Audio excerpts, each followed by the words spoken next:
CSN study में आप सभी का स्वागत है। तो कैसे हैं आप लोग? आशा करते हैं कि अच्छा होंगे। तो आज के वीडियो में हम लोग क्लास 12 की इकोनॉमिक्स के क्लास 12 की इकोनॉमिक्स के एमसीक्यू इंपॉर्टेंट प्रश्नोत्तर करेंगे। कुल मिलाकर हम लोग 120 इंपॉर्टेंट एमसीक्यू क्वेश्चन इस वीडियो में करेंगे, जो कि वेरी इंपॉर्टेंट है। ठीक है, इससे पहले जो आप लोगों का सब्जेक्टिव टाइप का प्रश्नोत्तर है उसका वीडियो अपलोड कर चुका हूँ इसी चैनल में सीएसएन स्टडी में, जिसमें आप लोगों का अति लघुत्तर प्रश्नोत्तर है। उसमें कुल मिलाकर आप लोगों का 90 प्रश्नोत्तर 2 वीडियो में करवा चुके हैं। एक वीडियो में हम लोग 40 प्रश्नोत्तर कर चुके हैं और दूसरा वीडियो में हम लोग 50 कर चुके हैं। ठीक है, और आप लोगों का जो दीर्घ उत्तरीय प्रश्न उत्तर है जो करीब आप लोगों का 20 किया है दो वीडियो में। एक वीडियो में 10 प्रश्नोत्तर और एक वीडियो में 10 प्रश्नोत्तर। ठीक है, और आप लोगों का जो ग्राफ वाला प्रश्न आता है, ग्राफ वाला प्रश्न से संबंधित भी कुल मिलाकर 30 प्रश्नोत्तर कर चुके हैं। ठीक है, और आप लोगों का जो मैथ से संबंधित यानी गणित वाला जो प्रश्नोत्तर आता है उससे आप लोगों का कुल 13 प्रश्नोत्तर कर चुके हैं, मतलब मैथ का बना चुके हैं। ठीक है, अगर वो वाला नहीं देखे तो जाकर देख लीजिएगा। तो आज की वीडियो में इस वीडियो में हम लोग एमसीक्यू टाइप का प्रश्नोत्तर करेंगे। ठीक है, कुल मिलाकर 120। चलिए करते हैं। जैसे कि पहला प्रश्न 1 नंबर है कि दो वस्तुएं एक्स तथा वाई के लिए उत्पादन संभावनाएं इस प्रकार दी गई है। यहाँ उत्पादन संभावना दिया गया है यहाँ पर। ठीक है, तो उत्पादन संभावना वक्र का आकार कैसा होगा? ठीक है, यहाँ पर आकार के बारे में कहा गया है। तो उत्पादन संभावना वक्र का आकार इस तरह का होता है। देखिए, ये मूल बिंदु है, मूल बिंदु पर ये अवतल होता है। ठीक है, मूल बिंदु के अवतल होता है और इसका ढाल ऋणात्मक होता है, इन्हें घट रहा है इसलिए ऋणात्मक होता है। ये किसका होता है? उत्पादन संभावना वक्र। ठीक है, और अगर तटस्थता वक्र का है या उदासीनता वक्र का है तो उसका वक्र इस तरह का होता है। मूल बिंदु की ओर ये उत्तल होता है, लेकिन ये क्या है? उत्पादन संभावना वक्र, तो इसलिए मूल बिंदु की ओर अवतल होगा। ठीक है, तो क्या होगा? ऋणात्मक ढाल तथा मूल बिंदु की ओर अवतल, यानी ऑप्शन नंबर ए यहाँ पर सही उत्तर है। ठीक है, अगला प्रश्न देखते हैं। अगला प्रश्न 2 नंबर कि निम्नलिखित में से कौन अर्थव्यवस्था की केंद्रीय समस्या है? ठीक है, देखिए अर्थव्यवस्था की 3 केंद्रीय समस्या होती है। 3 केंद्रीय समस्या होती है कि क्या उत्पादन करे, किसके लिए उत्पादन करे और किस वस्तु का उत्पादन करे। ठीक है, तो इस चारों ऑप्शन में से क्या केंद्रीय समस्या है? तो देखिए किसके लिए उत्पादन हो, ऑप्शन नंबर डी यहाँ पर सही उत्तर है। अगला प्रश्न देखते हैं 3 नंबर प्रश्न है कि अर्थशास्त्र में शब्दों व्यष्टि और समष्टि का प्रयोग सर्वप्रथम किस अर्थशास्त्री ने किया था? जैसे कि अर्थशास्त्र 2 तरह के होते हैं, एक समष्टि एक व्यष्टि। तो इसका सर्वप्रथम किसने किया था? तो सर्वप्रथम किया था रैगनार फ्रिश ने। रैगनार फ्रिश यानी ऑप्शन नंबर बी यहाँ पर सही उत्तर है। ठीक है, अगला प्रश्न यहाँ पर 4 नंबर है। 4 नंबर प्रश्न क्या है कि एक किसान खेतों की जुताई के लिए ट्रैक्टर और हल बैल के बीच किसी एक तकनीक का चयन करता है, उसका यह चयन अर्थव्यवस्था की किस केंद्रीय समस्या से मेल खाता है? ठीक है, तो देखिए यहाँ पर क्या है? तकनीक का चयन। तकनीक का चयन, जब भी तकनीक का चयन आएगा तो क्या दीजिएगा? कैसे उत्पादन करे। तकनीक का चयन यानी कैसे उत्पादन करे, यानी ऑप्शन नंबर बी यहाँ पर सही उत्तर है। अगला प्रश्न यहाँ पर 5 नंबर है, किस अर्थशास्त्री के अनुसार उपयोगिता को मुद्रा में मापा जा सकता है? ठीक है, यानी उपयोगिता को मुद्रा में मापा जा सकता है अल्फ्रेड मार्शल के द्वारा, यानी ऑप्शन नंबर बी यहाँ पर सही उत्तर है। ठीक है, अगला प्रश्न यहाँ पर देखते हैं 6 नंबर प्रश्न है कि एक व्यक्ति 4 गोलगप्पे का उपभोग करता है, उसे प्रत्येक व्यक्तिगत इकाई से क्रमशः 15 यूटिल्स, 12 यूटिल्स, 10 यूटिल्स तथा 8 यूटिल्स उपयोगिता मिलते हैं। तो उसे 4 गोलगप्पे के उपभोग से कुल उपयोगिता कितनी प्राप्त होगी? ठीक है, तो देखिए चारों को यहाँ पर जोड़ दीजिए। चारों को क्या जोड़ेंगे? देखिए यहाँ पर 15 प्लस 12 27 10 कितना हो जाएगा? यहाँ पर 37 और 8 यहाँ पर कितना हो जाएगा? 45 यूटिल्स, यानी ऑप्शन नंबर सी यहाँ पर सही उत्तर है। ठीक है, अगला प्रश्न देखिए 7 नंबर है कि 2 वस्तुओं रसगुल्ला गुलाब जामुन के लिए बजट रेखा AB का निम्न रेखा चित्र दिया गया, जैसे कि यहाँ पर दिया गया। ठीक है, बजट रेखा। तो आगे है कि इन 2 वस्तुओं की कीमतें क्रमशः PR तथा PG है, तो बजट रेखा की ढाल क्या होगी? तो बजट रेखा की ढाल क्या होती है? एक्स वस्तु की कीमत, तो एक्स वस्तु की कीमत कितना है? PR डिवाइड वाई वस्तु की कीमत, वाई वस्तु की कीमत कितना है? PG, यानी PR डिवाइड PG, यानी ऑप्शन नंबर ए यहाँ पर सही उत्तर है। ठीक है, अगला प्रश्न हम देखते हैं 8 नंबर है कि निम्नलिखित में से कौन किसी वस्तु की मांग को प्रभावित करने वाला एक कारक नहीं है? जैसे कि 4 ऑप्शन है। ऑप्शन ए है वस्तु की कीमत, तो वस्तु की कीमत तो मांग को प्रभावित करता है। अगर कीमत बढ़ेगा तो मांग घटेगा, कीमत घटेगा मांग बढ़ेगा। उपभोक्ता की आय, अगर लोगों के पास आय आएगा तो ज़्यादा मात्रा में वस्तु को खरीदेगा, ये भी प्रभावित करती है। ऑप्शन डी है जैसे कि साधनों की कीमत, अगर साधनों की कीमत में वृद्धि होगी तो उस वस्तु की कीमत में भी वृद्धि होगी, जिससे मांग घट जाएगी। ऑप्शन बी है कि संबंधित वस्तु की कीमत, तो देखिए यहाँ पर वस्तु है, उस वस्तु संबंधित वस्तु की कीमत ये प्रभावित नहीं करती, यानी ऑप्शन नंबर बी यहाँ पर सही उत्तर है। ठीक है, अगला प्रश्न यहाँ पर 9 नंबर है, यदि वस्तु एक्स की कीमत कम होने से वस्तु वाई की मांग कम हो जाती है तो इन दो वस्तु क्या कहलाते हैं। ठीक है, जैसे दो वस्तु है, एक वस्तु एक्स है और एक वस्तु वाई है। यहाँ पर क्या कर रहा है, एक्स वस्तु की कीमत कम होने से, एक्स वस्तु की जब कीमत कम हो रही है तो वाई की मांग कम हो जाती है, वाई की मांग कम हो जाती है। तो देखिए एक्स वस्तु की कीमत कम हो रही है तो लोग क्या कहेंगे, वाई वस्तु को छोड़कर एक्स वस्तु की मांग ज़्यादा करेगी। तो ये किस तरह का वस्तु होता है, ये स्थापन्न वस्तु होते हैं या प्रतियोगी वस्तु होते हैं। ठीक है, प्रतियोगी वस्तु यानी चाय के बदले कॉफ़ी, कोको कोला के बदले पेप्सी कोला, तो ये किस तरह का वस्तु है, प्रतियोगी वस्तु, यानी ऑप्शन नंबर ए यहाँ पर सही उत्तर है। ठीक है, अगला प्रश्न पर 10 नंबर है कि यदि किसी वस्तु की कीमत में 5% की कमी होने से उसकी मात्रा में 8% की वृद्धि होती है तो मांग की कीमत लोच का मान क्या होगा। ठीक है, तो देखिए मांग की कीमत लोच क्या होता है, मात्रा में प्रतिशत परिवर्तन डिवाइड कीमत में प्रतिशत परिवर्तन। तो मात्रा में प्रतिशत परिवर्तन कितना है 8, डिवाइड कीमत में प्रतिशत परिवर्तन कितना है 5, तो इसको डिवाइड देंगे कितना होगा 1.6 यानी ऑप्शन नंबर ए यहाँ पर सही उत्तर है। ठीक है, अगला प्रश्न देखते हैं 11 नंबर प्रश्न है कि निम्न में से किस वस्तु की मांग लोचदार होगी। ठीक है, 4 ऑप्शन है, जिसके ऑप्शन ए है जीवन रक्षक दवाई। देखिए दवाई की कीमत बढ़ेगा या घटेगा, दवाई क्या है आवश्यक वस्तु, इसकी जरूरत पड़ेगी ही, तो ये वस्तु ये खरीदेगा ही। ठीक है, तो ये किस तरह का होता है बेलोचदार। नमक भी एक क्या है अनिवार्य वस्तु है, तो इसमें भी बेलोचदार होगा, लोचदार नहीं होगा।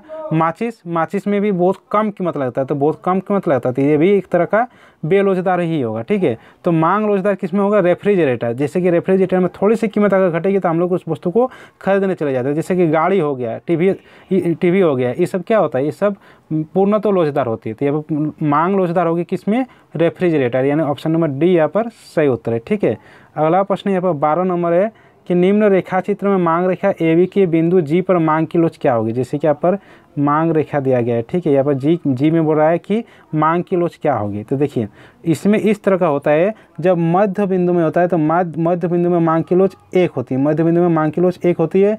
एक्स अक्ष पर जो छूता है वहाँ पर मांग की लोच यहाँ पर 0 होता है, वाई अक्ष में जहाँ पर टच करता है वहाँ पर मांग की लोच अनंत होता है, और ई बराबर 1 यानी मध्य बिंदु के ऊपर वाला ई बराबर 1 से ज़्यादा होता है और यहाँ पर 1 से कम होता है। ठीक है, तो जी बिंदु पर मांग की लोच क्या होगी, 1 से अधिक होगी। ठीक है, तो चलिए देख लेते हैं यहाँ पर, तो क्या होगी मांग की लोच 1 से अधिक, यानी ऑप्शन नंबर डी यहाँ पर सही उत्तर है। ठीक है, अगला प्रश्न 13 नंबर है, किस प्रकार की वस्तु की कीमत बढ़ने पर उपभोक्ता उस वस्तु की अधिक मात्रा खरीदना चाहता है। ठीक है, देखिए वस्तु की कीमत बढ़ेगी तो पर भी उस वस्तु की मांग अधिक मात्रा में करेगी, लेकिन मांग का नियम क्या होता है, वस्तु की कीमत बढ़ता है तो मांग घटता है, लेकिन इसमें कीमत भी बढ़ रहा है मांग भी बढ़ रहा है। तो ऐसे किस तरह की वस्तु होती है, गिफिन वस्तु, यानी ऑप्शन नंबर डी यहाँ पर सही उत्तर है। ठीक है, अगला प्रश्न यहाँ पर 14 नंबर है कि यदि एक उपभोक्ता एक वस्तु पर अपने आय का बड़ा हिस्सा खर्च करता है तो उस वस्तु का मांग क्या होगी, तो पूर्णतः लोचदार होगी।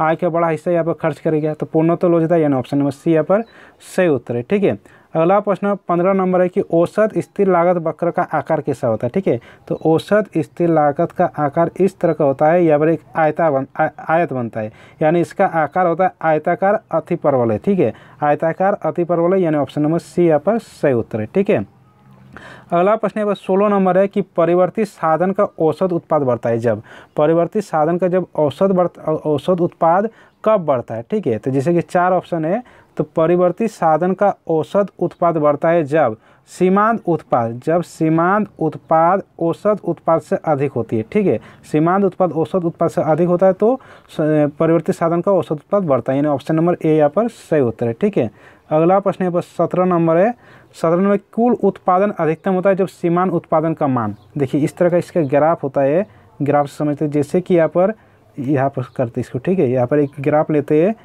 ठीक है, यहाँ पर होता है सीमांत उत्पादन और यहाँ पर होता है कुल उत्पादन यानी टोटल प्रोडक्शन।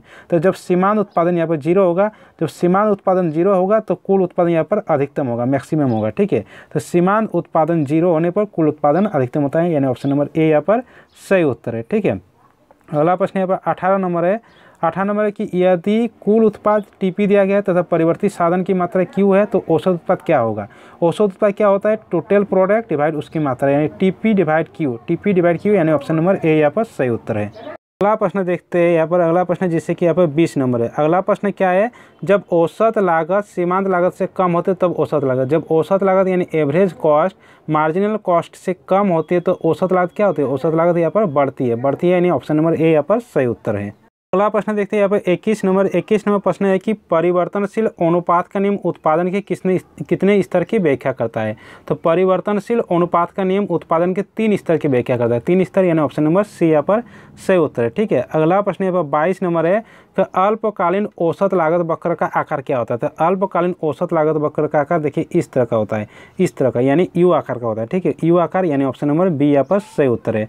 अगला प्रश्न देखते हैं यहाँ पर 23 नंबर है कि निम्नलिखित में से कौन स्थिर लागत का एक उदाहरण है। स्थिर लागत यानी पर ये चेंज नहीं होगा। ठीक है, ऑप्शन जैसे ऑप्शन ए स्थायी कर्मचारी का वेतन, ऑप्शन बी है प्रति इकाई बिजली बिल, ऑप्शन सी है दैनिक मजदूर की मजदूरी, ऑप्शन डी है कच्चे माल पर व्यय। ठीक है, तो देखिए इसमें जब इसमें ये बिजली का बिल हर महीना एक जैसा नहीं आता है यानी ये परिवर्तनशील होता है। दैनिक मजदूर की मजदूरी, अगर मजदूर ज़्यादा लगेंगे तो मजदूर ज़्यादा लगेगा, कम लगाएंगे तो कम मजदूरी लगेगा। कच्चे माल पर व्यय, अगर ज़्यादा कच्चा माल लगेगा तो ज़्यादा खर्च लगेगा, कम लगाएंगे तो कम होगा। तो सभी ये परिवर्तनशील होता है। लेकिन स्थायी कर्मचारी का वेतन ये स्थिर होता है। ठीक है, ये स्थिर होता है। स्थायी कर्मचारी का वेतन स्थिर यानी ऑप्शन नंबर ए यहाँ पर सही उत्तर है। ठीक है, अगला प्रश्न यहाँ पर 24 नंबर है कि औसत लागत और सीमांत लागत आपस में बराबर होती है जब औसत लागत, ठीक है, औसत लागत और सीमांत लागत आपस में कब बराबर होती है, जब स्थिर होती है। ठीक है, जब स्थिर होती है तो उस तरह का ऑप्शन यहाँ पर नहीं है, लेकिन जब स्थिर होती है औसत लागत तब दोनों आपस में बराबर होते हैं। ठीक है, अगला प्रश्न यहाँ पर 25 नंबर है किसी वस्तु की प्रति इकाई बिक्री से एक उत्पाद को प्राप्त राशि क्या कहलाते हैं। तो प्रति इकाई, ठीक है, यहाँ पर प्रति इकाई उत्पादक से, ठीक है, प्रति इकाई बिक्री से उत्पादक की प्राप्त राशि क्या कहते हैं, औसत आगम यानी ऑप्शन नंबर बी यहाँ पर सही उत्तर है। ठीक है, अगला प्रश्न यहाँ पर 26 नंबर की कुल लागत यानी टीसी, कुल स्थिर लागत यानी टीएफसी और कुल परिवर्तनशील लागत टीवीसी के बीच संबंध क्या संबंध होता है। देखिए टीसी बराबर क्या होता है, टीसी बराबर होता है total variable cost plus total fixed cost. ठीक है, इस तरह का होता है, लेकिन इस तरह का नहीं, थोड़ा यहाँ पर चेंज किया गया है। ठीक है, क्या चेंज किया गया है, यहाँ पर टोटल फिक्स्ड कॉस्ट बराबर क्या हो जाएगा, तब टोटल कॉस्ट यहाँ पर टीवीसी प्लस में है तो माइनस में जाएगा total VC, total variable cost. ठीक है, यानी टीएफसी बराबर टीसी माइनस टीवीसी। तो कौन सा ऑप्शन में है, ऑप्शन नंबर डी यहाँ पर सही उत्तर है। ठीक है, अगला प्रश्न पर देखिए 27 नंबर जब किसी वस्तु की मांग में वृद्धि होती है लेकिन पूर्ति में कोई परिवर्तन नहीं होता है तब संतुलन कीमत में क्या होगा। देखिए वस्तु की पूर्ति जितना है उतना ही है, ये स्थिर है, लेकिन वस्तु की मांग बढ़ते जा रहा है तो क्या कहेगा, लोग उस वस्तु की कीमत बढ़ा देगी तो क्या होगी, कीमत में वृद्धि होगी यानी ऑप्शन नंबर बी यहाँ पर सही उत्तर है। ठीक है, अगला प्रश्न यहाँ पर 28 नंबर है कि यदि किसी वस्तु की मांग तथा पूर्ति एस हो तो बाजार संतुलन की शर्त क्या है। तो देखिए बाजार संतुलन की शर्त क्या है, मांग यानी डिमांड और सप्लाई दोनों बराबर होता है, डी बराबर एस होता है। इसको हम लोग चेंज भी कर सकते हैं, डी माइनस एस बराबर 0 भी कर सकते हैं। इसको डी बराबर एस है तो डी डिवाइड एस बराबर 1 भी कर सकते हैं, जो कि अब तीनों ऑप्शन में है। तो यानी इसका आंसर हो जाएगा ऑप्शन नंबर डी, इनमें से सभी। ठीक है, अगला प्रश्न यहाँ पर है 29 नंबर क्या है कि किसी वस्तु का न्यूनतम समर्थन मूल्य बाजार मूल्य से होती है। तो न्यूनतम समर्थन मूल्य बाजार मूल्य से अधिक होता है। ठीक है, बाजार मूल्य से अधिक होता है यानी ऑप्शन नंबर बी यहाँ पर सही उत्तर है। अगला प्रश्न यहाँ पर 30 नंबर है कि निम्नलिखित में से कौन सा फलन पूर्ति का नियम का प्रदर्शित करता है। तो पूर्ति का नियम क्या कहता है, जब कीमत बढ़ता है तो पूर्ति भी बढ़ता है यानी एस बराबर फंक्शनल ऑफ प्राइस होगा। ठीक है, ये पूर्ति का नियम होता है। लेकिन मांग का नियम क्या होता है, मांग का नियम जब प्राइस बढ़ता है तो डिमांड घटता है और प्राइस घटता है तो डिमांड बढ़ता है। लेकिन पूर्ति में उल्टा आता है, सप्लाई बढ़ेगा तो प्राइस भी बढ़ेगा, प्राइस घटेगा तो सप्लाई भी घटेगा, यानी सीधा संबंध होता है यानी ऑप्शन नंबर ए यहाँ पर सही उत्तर है। ठीक है, अगला प्रश्न यहाँ पर 31 नंबर है कि मुक्त प्रवेश और निकास की स्थिति में एक पूर्ण प्रतियोगिता बाजार में संतुलन कीमत डैश के बराबर होती है। तो संतुलन कीमत किसके बराबर होती है, न्यूनतम सीमांत लागत यानी ऑप्शन नंबर सी यहाँ पर सही उत्तर है। अगला प्रश्न यहाँ पर 32 नंबर है कि एक उत्पादक का उद्देश्य क्या होता है। तो सभी उत्पादक का उद्देश्य क्या होता है, अधिकतम लाभ करना यानी लाभ अधिकतम करना यानी ऑप्शन नंबर ए यहाँ पर सही उत्तर है।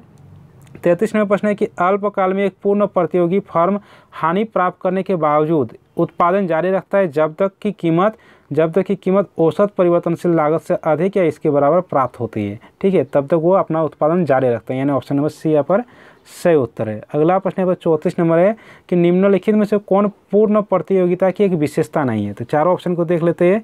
जैसे कि ऑप्शन ए है यहाँ पर कि क्रेताओं और विक्रेता की अधिक संख्या। तो पूर्ण प्रतियोगिता में क्रेता और विक्रेता अधिक संख्या में होती है, तो ये सही, तो ये तो विशेषता है इसका। मुक्त प्रवेश और निकास की सुविधा, कोई भी क्रेता या विक्रेता आ सकती है बाजार में या निकल भी सकती है, भी है।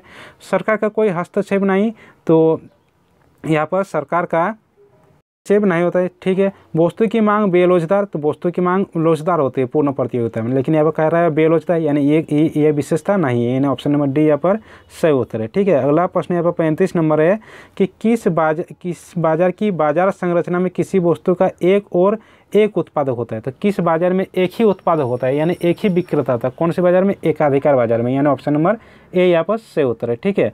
अगला प्रश्न यहाँ पर 36 नंबर है कि निम्नलिखित में से कौन सा कथन पूर्ण प्रतियोगिता और एकाधिकार में स्पष्ट अंतर को व्यक्त करता है। जैसे कि ऑप्शन ए है, एकाधिकार में पूर्ण प्रतियोगिता की तुलना में फर्मों की संख्या अधिक होती है। देखिए, एकाधिकार में पूर्ण प्रतियोगिता और संख्या अधिक होती है, तो नहीं, एकाधिकार में फर्मों की संख्या केवल एक होती है।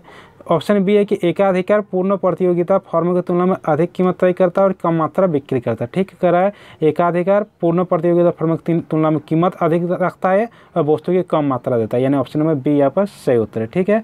अगला प्रश्न यहाँ पर 37 नंबर है कि एकाधिकार के अंतर्गत कीमत और सीमांत लागत के बीच क्या संबंध होता है। देखिए, तो कीमत जब होता है, प्राइस होता है, सीमांत लागत से अधिक होती है। इसको हम लोग इस तरह से भी लिख सकते हैं, P minus M C is greater than 0। इसको इस तरीके से भी लिख सकते हैं, पी डिवाइड एम सी एक से ज़्यादा, यानी सभी सही होगा, ऑप्शन नंबर डी यहाँ पर सही उत्तर है, ठीक है। अगला प्रश्न यहाँ पर है 38 नंबर कि निम्नलिखित में से किस बाजार संरचना में कीमत और सीमांत लागत में समानता पाई जाती है। तो कीमत और सीमांत लागत में समानता कौन से बाजार में पाई जाती है, पूर्ण प्रतियोगिता, यानी ऑप्शन नंबर सी यहाँ पर सही उत्तर है। अगला प्रश्न यहाँ पर 39 है कि एक विक्रेता को 5 प्रति इकाई कीमत पर किसी वस्तु की 60 इकाई की बिक्री से प्राप्त कुल आगम की राशि क्या होगी। कुल आगम यानी टोटल रेवेन्यू क्या होता है, प्राइस इंटू क्वांटिटी। तो प्राइस कितना है यहाँ पर 5 इंटू क्वांटिटी कितना है 60, यानी 5 छक 30, यानी 300 कुल आगम होंगे, 300 रुपये, यानी ऑप्शन नंबर सी यहाँ पर सही उत्तर है, ठीक है। अगला प्रश्न यहाँ पर 40 नंबर है कि उत्पादन कर में वृद्धि से किसी वस्तु की पूर्ति, अगर उत्पादन कर बढ़ा देंगे तो किसी वस्तु की पूर्ति क्या हो जाएगी, घट जाएगी, यानी पूर्ति में क्या होगी, कमी होगा, ठीक है। तो ये हुआ 40। अगला प्रश्न आप करते हैं प्रश्न जैसे कि यहाँ पर है, जैसे कि हम लोग पिछले 40 प्रश्न उत्तर कर चुके हैं, अब हम लोग आगे 80 प्रश्न उत्तर करेंगे, ठीक है। तो 40 का सोल्यूशन आप देख लिए। अब इस वीडियो में हम लोग 1 से स्टार्ट होगा, यानी कुल मिला के 120 ही होगा। तो यहाँ पर एक प्रश्न है जैसे कि आदर्शात्मक अर्थशास्त्र यानी नॉर्मेटिव इकोनॉमिक्स के संबंध में क्या सकते हैं, ठीक है। दो तरह के अर्थशास्त्र होते हैं, एक आदर्शात्मक, एक वास्तविक। तो आदर्शात्मक में कहता है कि आदर्शात्मक अर्थशास्त्र में कहता है कि क्या होना चाहिए, ठीक है, क्या होना चाहिए, ठीक है, क्या होना चाहिए। और जो वास्तविक अर्थशास्त्र है, वास्तविक अर्थशास्त्र में कहता है कि क्या है। तो यहाँ पर क्या कह रहा है कि आदर्शात्मक अर्थशास्त्र के संबंध में क्या सकते हैं। तो आदर्शात्मक अर्थशास्त्र में क्या होना चाहिए, यानी एक तरह का क्या देता है, सुझाव, परामर्श देता है। तो आदर्श अर्थशास्त्र का कार्य परामर्श देना है, यानी ऑप्शन नंबर डी यहाँ पर सही उत्तर है। अगला प्रश्न यहाँ पर 2 नंबर है कि किस अर्थव्यवस्था में केंद्रीय समस्या का समाधान बाजार शक्तियों के द्वारा होता है। तो केंद्रीय समस्या का समाधान बाजार शक्ति के द्वारा पूंजीवादी अर्थव्यवस्था में होता है, पूंजीवादी अर्थव्यवस्था, यानी ऑप्शन नंबर सी यहाँ पर सही उत्तर है।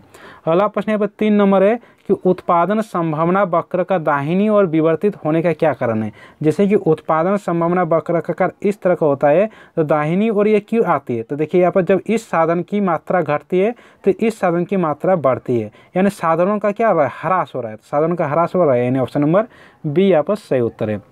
अगला प्रश्न यहाँ पर 4 नंबर है कि एक किसान 100 टन धान उत्पादन करने के लिए 120 कुंटल गेहूं के उत्पादन का त्याग कर देता है, धान के लिए अवसर लागत क्या होगी, ठीक है। तो अवसर लागत वही होता है जिस वस्तु को त्याग कर देता है। तो क्या त्याग कर रहा है, 120 कुंटल गेहूं, तो 120 कुंटल गेहूं यहाँ पर क्या है, अवसर लागत, यानी ऑप्शन नंबर सी यहाँ पर सही उत्तर है। अगला प्रश्न यहाँ पर 5 नंबर है कि एक विवेकशील उपभोक्ता के लिए 2 वस्तुओं रसगुल्ला गुलाब जामुन के लिए निम्न बंडल का सही अनाधिमान वक्र क्रम क्या होगा। जैसे ए वस्तु है 4-5, बी वस्तु है 3-5 और सी वस्तु है 5-6। तो एक उपभोक्ता, विवेकशील उपभोक्ता क्या चाहेगा, जहाँ पर उसको अधिकतम संतुष्टि हो गई उस वस्तु को पहले लेंगे। तो सभी को जोड़िए, देखिए यहाँ पर 4 और 5, 9 वस्तु में कितना हो रहा है, 9 हो रहा है, यहाँ पर 3 और 5, बी वस्तु में 8 हो रहा है, यहाँ पर 5 और 6 11। तो सबसे अधिक इसको संतुष्टि कहाँ मिलेगी, जिस वस्तु में अधिकतम होगा यानी 11, यानी सी को पहले लेंगे, उसके बाद ए को लेंगे, उसके बाद बी को लेंगे, यानी सी सबसे ज़्यादा होगा, फिर ए होगा, फिर बी होगा, यानी ऑप्शन नंबर डी यहाँ पर सही उत्तर है। ठीक है, अगला प्रश्न यहाँ पर 6 नंबर है।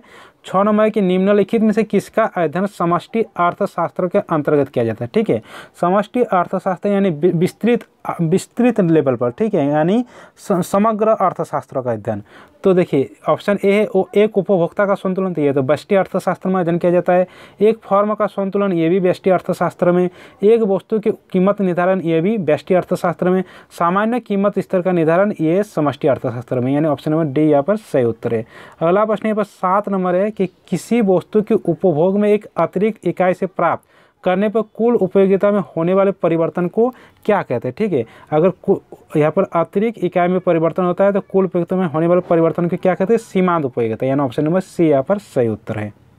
प्रश्न देखते ही अगला प्रश्न यहाँ पर 8 नंबर है। 8 नंबर है कि कुल उपयोगिता अधिकतम होगी जब सीमांत उपयोगिता का मान, जैसे कि ग्राफ पिछले बार में भी देखिए, यहाँ पर सीमांत उपयोगिता होता है, यहाँ पर कुल उपयोगिता होता है। तो जब सीमांत उपयोगिता का मान 0 होता है तो कुल उपयोगिता देखिए यहाँ पर अधिकतम हो रहा है। ठीक है, यानी सीमांत उपयोगिता का मान जब 0 होता है तो कुल उपयोगिता अधिकतम होता है, यानी ऑप्शन नंबर ए यहाँ पर सही उत्तर है। अगला प्रश्न यहाँ पर 9 नंबर है कि उदासीनता वक्र के संबंध में कौन सा कथन गलत है। ठीक है, कौन सा कथन गलत है। 4 ऑप्शन है यहाँ पर। तो ऑप्शन ए उदासीनता वक्र का ढाल ऋणात्मक होता है। हाँ देखिए, उदासीनता वक्र का ढाल इस तरह का होता है, तो ये ऋणात्मक होता है, घट रहा है, ये सही है। उदासीनता वक्र मूल बिंदु की ओर उत्तल होता है। यहाँ देखिए यहाँ पर उत्तल हो रहा है, मूल बिंदु की ओर उत्तल है। उदासीनता वक्र को समसंतुष्टि वक्र भी कहा जाता है, ये भी सही है। 2 उदासीनता वक्र एक दूसरे को प्रतिच्छेद करता है, ये गलत करा। 2 उदासीनता वक्र, जैसे कि 2 उदासीनता वक्र एक दूसरे को कभी नहीं काटेगा। ठीक है, ये प्रतिच्छेद नहीं करेगा, यानी गलत कौन सा है, ऑप्शन नंबर डी दोनों सा यहाँ पर सही हो जाएगा। ठीक है, अगला प्रश्न यहाँ पर 10 नंबर है। 10 नंबर है कि यदि किसी वस्तु की कीमत में 4% की वृद्धि होने से उसकी मांग मात्रा में 8% कमी होती है तो मांग की कीमत लोच होती क्या होगी।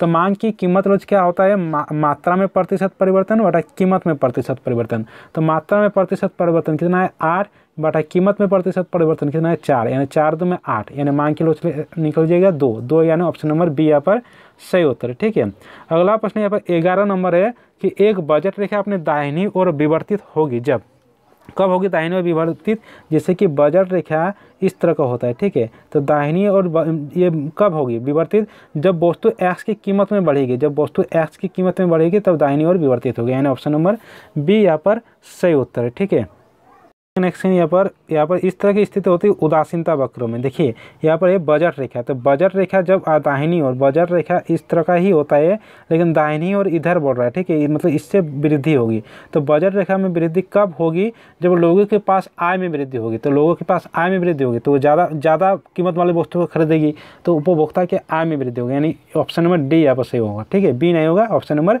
डी यहाँ पर सही उत्तर होगा। ठीक है, अगला प्रश्न यहाँ पर 12 नंबर है। 12 नंबर है कि निम्न रेखा चित्र में मांग रेखा ए बी के बिंदु जी पर मांग की लोच क्या होगी। जैसे कि पिछले वाला प्रश्न में भी देखी थी कि जैसे कि मध्य बिंदु पर मांग की लोच होता है 1, मध्य बिंदु पर मांग की लोच होती है 1, एक्स अक्ष पर मांग की लोच होता है 0, वाई अक्ष पर मांग की लोच होता है अनंत, एवं मध्य बिंदु के ऊपर वाला मांग की लोच होती है 1 से ज़्यादा और मध्य बिंदु से नीचे वाला मांग की लोच होता है 1 से कम। यानी देखिए यहाँ पर मध्य बिंदु से नीचे है। ठीक है, मध्य बिंदु से नीचे यानी मांग की लोच यहाँ पर हो जाएगा 1 से कम, 1 से कम, यानी ऑप्शन नंबर सी यहाँ पर सही उत्तर है। ठीक है, अगला प्रश्न यहाँ पर 13 नंबर है कि उदासीनता वक्र विश्लेषण से एक उपभोक्ता संतुलन की शर्त क्या है।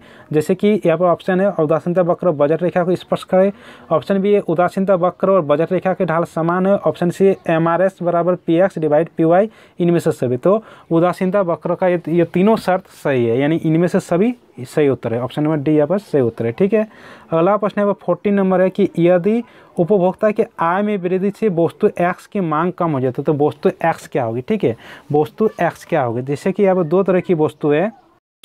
वस्तु यहाँ पर एक एक्स वस्तु है, एक यहाँ पर यहाँ पे एक ही वस्तु, यहाँ पे प्रश्न में एक ही वस्तु बोला, यदि उपभोक्ता की आय में वृद्धि होती है, ठीक है, अगर इनकम में वृद्धि होती है तो उस वस्तु की मांग कम कर देते हैं, तो उस वस्तु को कम खरीदता है। तो लोगों की आय में वृद्धि हो रही है लेकिन उस वस्तु को नहीं खरीद रहा है। क्यों नहीं खरीद रहा है? क्योंकि वो घटिया किस्म की या निम्न किस्म की वस्तु है। तो लोगों की जब आय बढ़ जाएगी तो वो मतलब अच्छा वस्तु खरीदेगा, अच्छा किस्म की वस्तु खरीदेगा, तो घटिया वस्तु की मांग कम करेगी। यानी ये कौन सा वस्तु है? घटिया वस्तु। यानी ऑप्शन नंबर डी यहाँ पर सही उत्तर है। अगला प्रश्न यहाँ पर 15 नंबर है कि निम्नलिखित में से दो वस्तु का कौन सा संयोग पूरक वस्तु का एक संयोग है?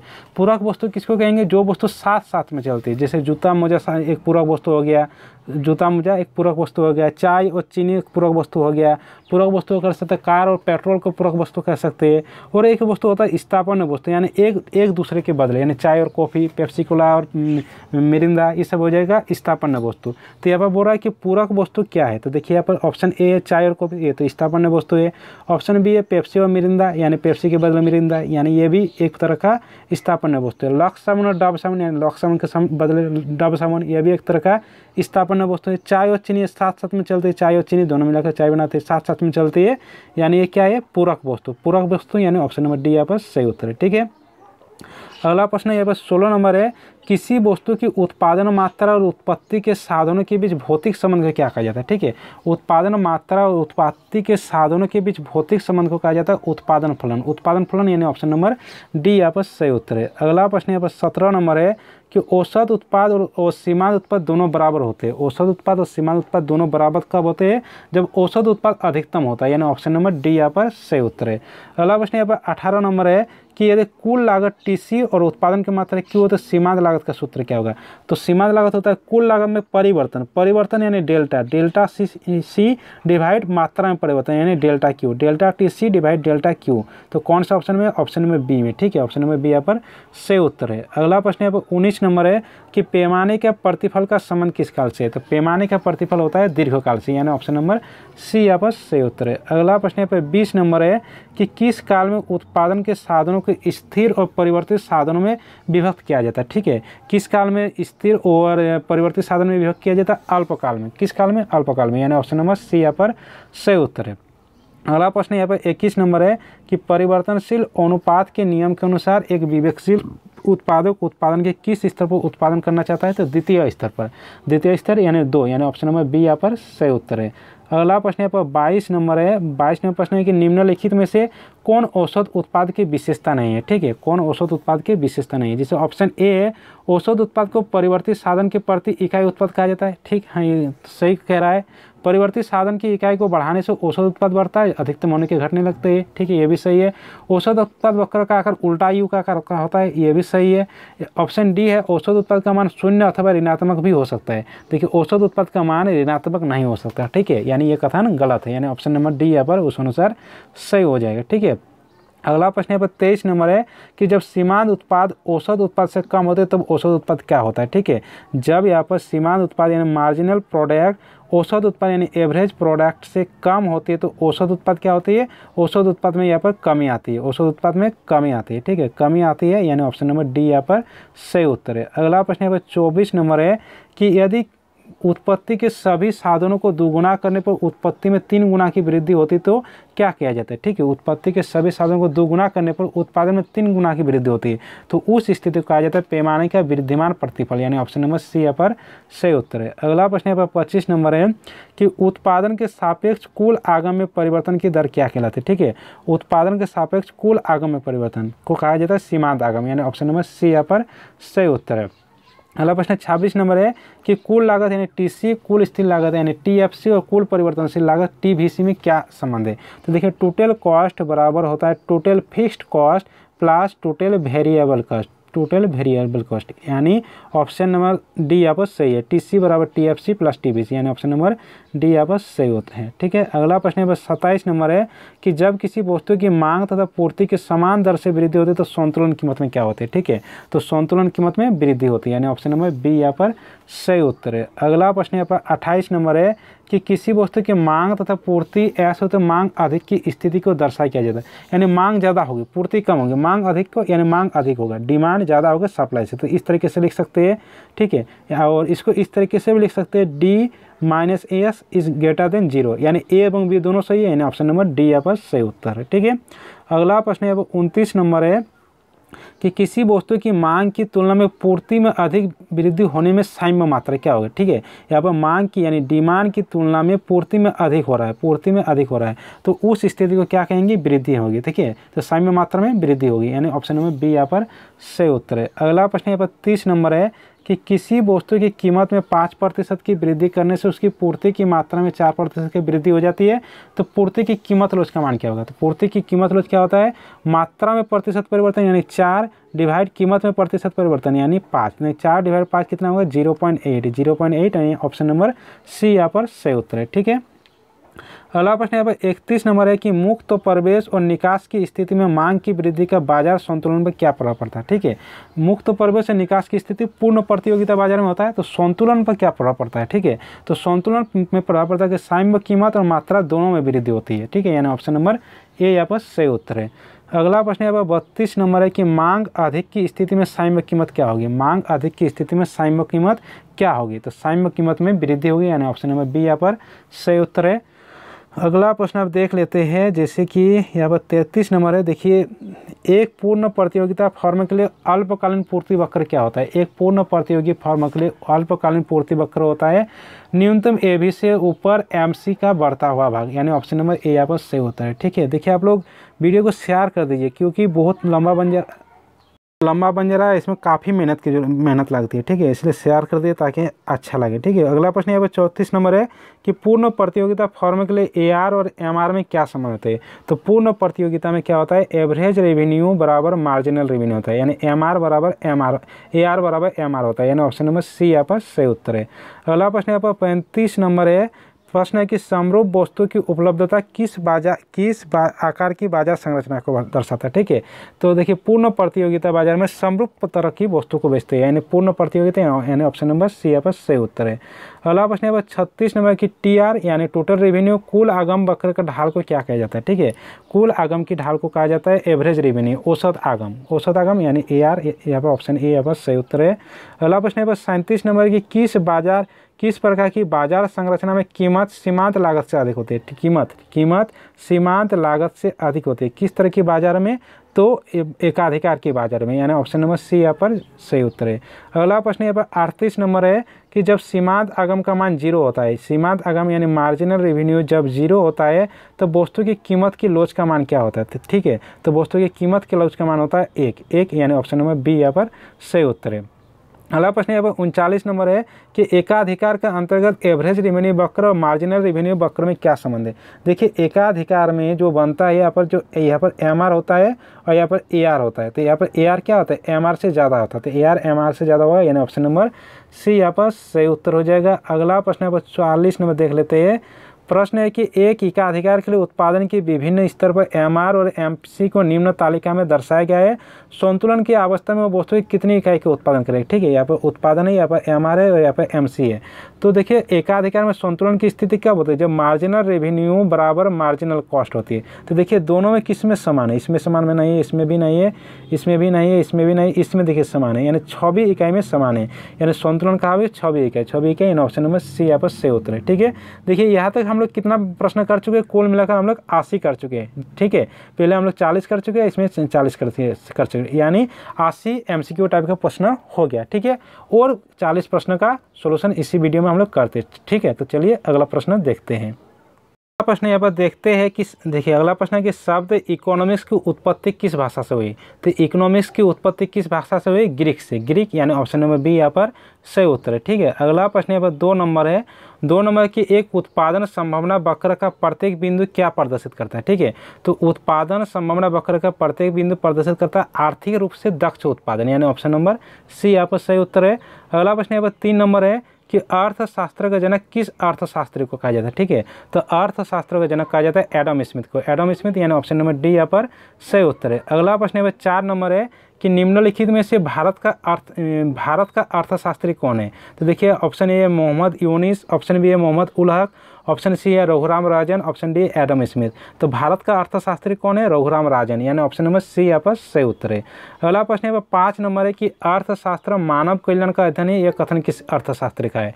ठीक है, तो देखिए अर्थशास्त्र मानव कल्याण का अध्ययन है, यह कथन कहा गया है अल्फ्रेड मार्शल के द्वारा, यानी ऑप्शन नंबर ए यहाँ पर सही उत्तर है। ठीक है, अगर अर्थशास्त्र धन का विज्ञान है तो यह कथन कहा गया एडम स्मिथ के द्वारा, लेकिन यहाँ पर मानव कल्याण है इसलिए ऑप्शन नंबर ए यहाँ पर सही उत्तर है। ठीक है, अगला प्रश्न यहाँ पर 6 नंबर है। 6 नंबर है कि निम्नलिखित में से किसका अध्ययन व्यष्टि अर्थशास्त्र के अंतर्गत किया जाता है? व्यष्टि अर्थशास्त्र यानी छोटे छोटे आर्थिक क्रियाओं का अध्ययन। ठीक है, जैसे कि ऑप्शन ए राष्ट्रीय आय का निर्धारण, तो ये तो समष्टि अर्थशास्त्र में किया जाता है। एक फर्म का संतुलन, ये व्यष्टि अर्थशास्त्र में किया जाता है, यानी ऑप्शन नंबर बी यहाँ पर सही उत्तर है। ठीक है, अगला प्रश्न यहाँ पर देखते हैं 7 नंबर। 7 नंबर प्रश्न है कि किसी वस्तु के मांग फलन Q बराबर 20/2P जहाँ P is less than 10 N बराबर 10 तथा बाजार में उस वस्तु की 20 उपभोक्ता है तो वस्तु के बाजार में मांग फलन क्या होगा? ठीक है, तो यहाँ पर मांग फलन निकाला गया है, जैसे कि यहाँ पर Q बराबर 20-2P दिया गया। ठीक है, और उपभोक्ता कितना है? यहाँ पर 20 है, तो यहाँ पर 20 गुना 20 माइनस 2 इंटू 20। ठीक है, यहाँ पर कितना होगा? 400 माइनस 20 में 40P, यानी 400 माइनस 40P, 400 माइनस 40P, यानी ऑप्शन नंबर बी यहाँ पर सही उत्तर है। ठीक है, अगला प्रश्न यहाँ पर है 8 नंबर कि अर्थशास्त्र में उपयोगिता से क्या तात्पर्य है? तो उपयोगिता का अर्थ क्या होता है? आवश्यकता की संतुष्टि, यानी ऑप्शन नंबर सी यहाँ पर सही उत्तर है। अगला प्रश्न यहाँ पर 9 नंबर है कि निम्नलिखित में से किसका मान ऋणात्मक हो सकता है? ठीक है, किसका मान ऋणात्मक होता है? जैसे कि ऑप्शन ए है औसत उपयोगिता, तो इसका मान ऋणात्मक नहीं होता है। औसत लागत, इसका भी ऋणात्मक नहीं होता है। कुल उपयोगिता, इसका भी ऋणात्मक नहीं होता है। ठीक है, यहाँ पर सीमांत उपयोगिता, इसका मान ऋणात्मक हो सकता है, यानी ऑप्शन नंबर डी यहाँ पर सही उत्तर है। अगला प्रश्न यहाँ पर 10 नंबर है कि संतुलन की अवस्था में एक उपभोक्ता वस्तु के उपभोग से डैश उपयोगिता प्राप्त करती है। ठीक है, संतुलन की अवस्था में किस तरह की उपयोगिता प्राप्त करती है? अधिकतम, यानी ऑप्शन नंबर ए यहाँ पर सही उत्तर है। ठीक है, अगला प्रश्न यहाँ पर 11 नंबर है कि एक बजट रेखा पर अवस्थित किसी बंडल के क्रय करने पर एक उपभोक्ता की डैश आय खर्च होती है। ठीक है, डैश आय खर्च होती है, डैश आय खर्च होती है, यानी संपूर्ण आय खर्च हो जाती है, यानी ऑप्शन नंबर सी यहाँ पर सही उत्तर है। ठीक है, अगला प्रश्न यहाँ देखते हैं यहाँ पर 12 नंबर है कि निम्न रेखा चित्र में मांग रेखा ए बी के मध्य बिंदु जी पर मांग की लोच क्या होगी? तो अभी हम लोग देखिए पिछले वाले प्रश्न में मध्य बिंदु पर मांग की लोच क्या होती है? 1 होती है। मध्य बिंदु में मांग की लोच 1 होती है, यानी ऑप्शन नंबर बी यहाँ पर सही उत्तर है। अगला प्रश्न यहाँ पर देख लेते हैं, जैसे कि अगला प्रश्न यहाँ पर 13 नंबर है। प्रश्न क्या है कि निम्नलिखित में से उदासीनता वक्र विश्लेषण की मान्यता कौन नहीं है? ठीक है, कौन वाला मान्यता नहीं है? जैसे कि ऑप्शन है कि उपयोगिता की गिनती की संख्या में मापा जाता है। ठीक है, तो देखिए उदासीनता वक्र में उपयोगिता को गिनती के रूप में नहीं मापा जाता है, यानी ये गलत है, यानी ऑप्शन नंबर ए यहाँ पर सही उत्तर हो जाएगा। ठीक है, उपभोक्ता एक विवेकशील प्राणी है, ये तो सत्य है। उपभोक्ता का अधिमान एक दिश होता है, ये भी सही है। उपयोगिता का क्रमवाचक माप संभव है, ये भी सही है, यानी ये गलत है। ठीक है, गिनती की संख्या में नहीं मापा जाता है, यानी ऑप्शन नंबर ए यहाँ पर सही उत्तर है। ठीक है, अगला प्रश्न यहाँ पर 14 नंबर है। प्रश्न है कि एक उपभोक्ता अपने आय 20 रुपये की 2 वस्तुएं रसगुल्ला गुलाब जामुन पर खर्च करने की इच्छुक है। दोनों वस्तुओं की कीमत क्रमशः 4 रुपये और 5 रुपये तथा मात्राएं क्रमशः एक्स में वाई है, तो बजट रेखा का समीकरण क्या है? ठीक है, तो बजट रेखा का समीकरण क्या होता है? यहाँ पर बजट रेखा का समीकरण होता है एक्स वस्तु की कीमत कितना है? 4 इंटू एक्स वस्तु की मात्रा कितना है? यहाँ पर एक्स है, प्लस वाई वस्तु की कीमत यानी 5 इंटू वाई वस्तु की मात्रा कितना है? वाई बराबर कुल कीमत कितना है? 20। ठीक है, तो इसको हल करेंगे कितना होगा? 4x प्लस 5y बराबर 20, 4x प्लस 5y बराबर 20, यानी ऑप्शन नंबर सी यहाँ पर सही उत्तर है। ठीक है, अगला प्रश्न है 15 नंबर है कि निम्नलिखित में से 2 वस्तु कौन सा संयोग प्रतियोगी वस्तु का एक संयोग है? प्रतियोगी वस्तु है, यानी एक वस्तु के बदले दूसरा वस्तु। ठीक है, तो कौन सा प्रतियोगी वस्तु है? जैसे ऑप्शन है चाय और चीनी, तो ये तो साथ साथ में चलती है, पूरक वस्तु है। ब्रेड और बटर, ये भी पूरक वस्तु है। कार और पेट्रोल, ये भी एक तरह की पूरक वस्तु है।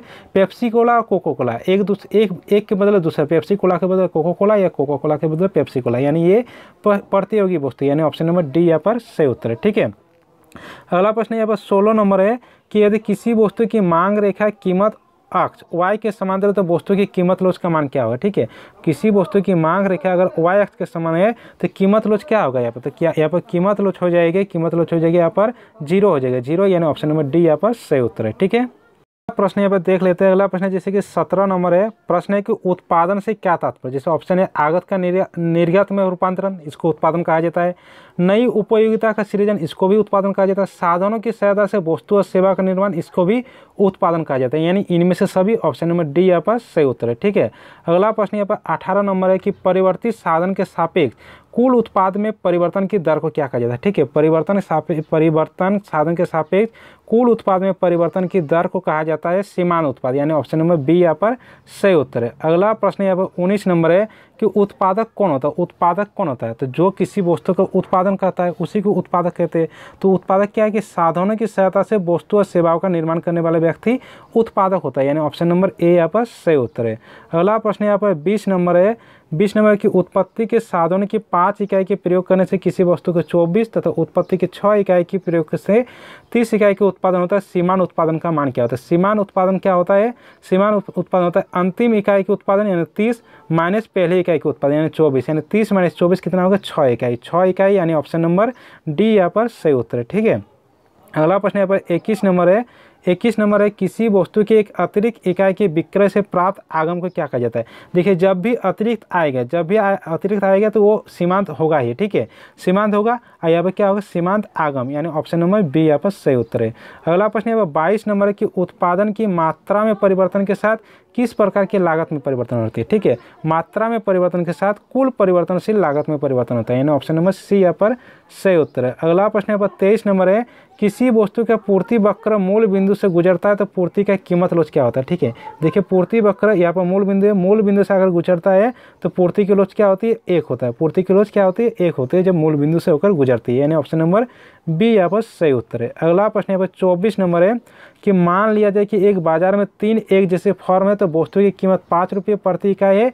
एक फॉर्म वस्तु की 5 इकाई की पूर्ति करते हैं तो बाजार पूर्ति क्या है। ठीक है, यहाँ पर बाजार पूर्ति क्या है इसको निकालने गया है। तो देखिए एक वस्तु की कीमत यहाँ पर कितना है 50। एक वस्तु की कीमत यहाँ पर रुपया दिया गया। ठीक है, लेकिन 5 रुपये से यहाँ पर कोई मतलब नहीं, यहाँ पर मतलब है कि पूर्ति से। तो पूर्ति क्या देखिए कितनी इकाई उत्पादन कर रहा है 50 इकाई। कितना फॉर्म है 3 इकाई, यानी 50 × 3 यानी 150 इकाई, यानी ऑप्शन नंबर डी यहाँ पर सही उत्तर है। ठीक है, अगला प्रश्न यहाँ पर 25 नंबर देख लेते हैं कि एक उत्पादक किसी वस्तु की 5 इकाई बेचकर 50 रुपये तथा उसी वस्तु की 6 इकाई बेचकर यहाँ पर 6 इकाई बेचकर 70 इकाई रुपये प्राप्त करता है तो सीमांत आगम का मान क्या होगा। ठीक है, तो सीमांत आगम क्या होता है अंतिम इकाई माइनस पहले की इकाई। तो अंतिम इकाई कितना है 70 माइनस पहले की इकाई कितना है 50, तो 70 माइनस 50 यानी 20 रुपये सीमांत आगम हो जाएगा, यानी ऑप्शन नंबर डी यहाँ पर सही उत्तर होगा। ठीक है, यहाँ पर 26 नंबर है कि लाभ माइनस अलाभ बिंदु की प्राप्ति होती है। ठीक है, लाभ माइनस अलाभ की बिंदु कब प्राप्त होती है जब टी आर बराबर एम सी के बराबर होता है, यानी ऑप्शन नंबर डी यहाँ पर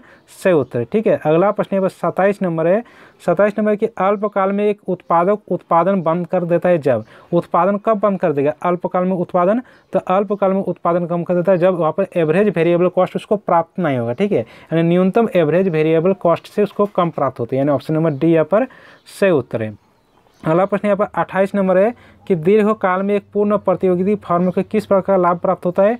तो दीर्घकाल में एक पूर्ण प्रतियोगी फर्म को यहाँ पर लाभ प्राप्त होगा। किस तरह की लाभ प्राप्त होगी पूर्ण प्रतियोगिता में सामान्य तरह की, यानी ऑप्शन नंबर सी यहाँ पर सही उत्तर है। ठीक है, अगला प्रश्न यहाँ पर 29 नंबर है कि एक वस्तु की मांग और पूर्ति वक्र जो कि कर्म से दिया गया है, यहाँ पर यह भी दिया गया है, और साम्य कीमत पर यहाँ पर कीमत क्या होगी। ठीक है, तो साम्य कीमत में क्या होगा यहाँ पर मांग बराबर पूर्ति होगा, यानी 10 माइनस 2p बराबर यहाँ पर 5 प्लस 3p हो जाएगा। ठीक है, 5 प्लस 3p हो जाएगा।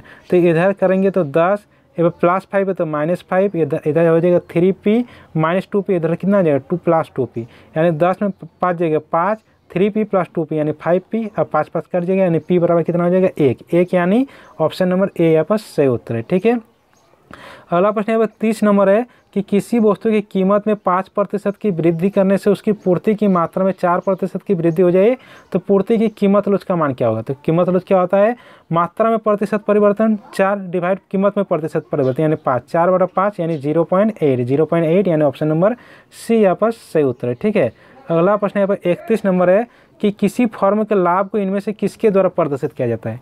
लाभ को किसके द्वारा प्रदर्शित किया जाता है जब टोटल रेवेन्यू से टोटल कॉस्ट जब हो जाता है, जब कुल आगम में से कुल लागत को हटा देते हैं तो लाभ की प्राप्त होती है, यानी ऑप्शन नंबर ए यहाँ पर सही उत्तर है। अगला प्रश्न यहाँ पर 32 नंबर है कि एक फर्म के संतुलन के लिए शर्त कब पूरा होना चाहिए। ठीक है, क्या होना चाहिए एक फर्म के संतुलन के लिए? तो दो तरह के संतुलन होना चाहिए, एक मार्जिनल रेवेन्यू बराबर मार्जिनल कॉस्ट होना चाहिए, और जो मार्जिनल यहाँ पर रेवेन्यू होता है वो मार्जिनल कॉस्ट नीचे से काटना चाहिए। ठीक है, नीचे से यहाँ पर काटना चाहिए। तो दो तरह की शर्त होना चाहिए, तो उसमें से एक शर्त दिया गया यहाँ पर MR बराबर MC होना चाहिए, यानी ऑप्शन नंबर ए यहाँ पर सही उत्तर है।